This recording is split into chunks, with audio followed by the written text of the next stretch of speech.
Voici comment vous allez pouvoir faire votre premier rêve lucide ce soir. Déjà, un rêve lucide, qu'est-ce que c'est? C'est tout simplement un rêve où vous vous rendez compte que vous êtes en train de rêver et où vous êtes tellement conscient que ce qui vous entoure c'est pas la réalité, que vous en obtenez la capacité de contrôler absolument tout ce qui se passe, tout en faisant l'expérience comme si vous étiez dans le monde réel. Mais ce qui est fou, c'est qu'il n'y a absolument aucune limite. Vous pouvez voler, vous rendre dans les endroits de vos films préférés, aller dans l'espace, faire apparaître un proche décédé pour lui faire un câlin, absolument tout ce à quoi vous êtes en train de penser, vous pouvez le faire. Et le plus fou dans tout ça, c'est qu'au réveil, vous n'aurez pas l'impression d'avoir fait un rêve. Tout simplement parce que votre cerveau ne peut pas faire la différence entre un rêve lucide et un souvenir réel. Dans un rêve lucide, les émotions sont vraies, les sensations sont vraies, vous ressentez absolument tout et vous avez le même niveau de conscience que quand vous êtes réveillé. Mais du coup, comment est-ce qu'on fait pour faire un rêve lucide et surtout, comment en faire un ce soir? On va utiliser ce qu'on appelle la méthode Field. La première étape, c'est de se coucher tôt en mettant un réveil 3 à 5 heures après l'heure à laquelle vous vous couchez. Deuxième étape, quand votre réveil sonne à, on va dire, 3 heures ou 4 heures du matin,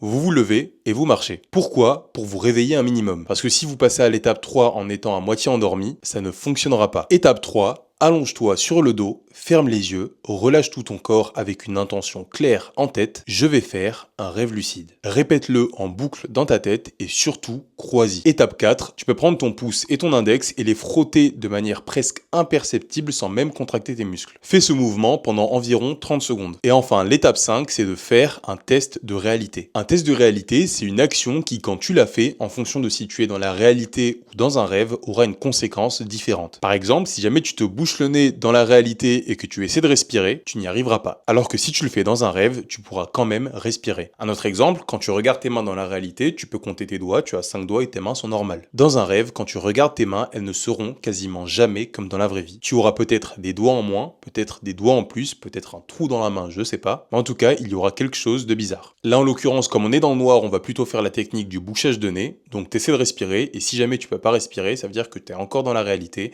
et dans ces cas-là, tu répètes l'opération. Ce qui va se passer, c'est qu'au bout d'un moment, ton corps, lui, va s'endormir, mais ton esprit restera actif. Et là, si tout se passe bien, tu vas basculer. Sans même t'en rendre compte, tu seras déjà dedans. Tu ouvriras les yeux dans un monde qui n'existe pas, mais que tu contrôles à 100%. Même si c'est une expérience qui est incroyable, essaie de rester calme, parce que ressentir trop d'excitation dans un rêve lucide, ça peut tout simplement te réveiller. Et si tu veux profiter de l'expérience à fond, je te conseille de réfléchir à ce que tu vas faire dans ton rêve lucide avant même d'en faire un. Parce que dans un rêve lucide, chaque seconde compte, et le temps que tu passeras à réfléchir à ce que tu veux faire, c'est du temps que tu perdras. Si jamais tu veux plus d'infos ou plus de techniques sur les rêves lucides, n'hésite pas à t'abonner, je vais faire plein de vidéos sur le sujet.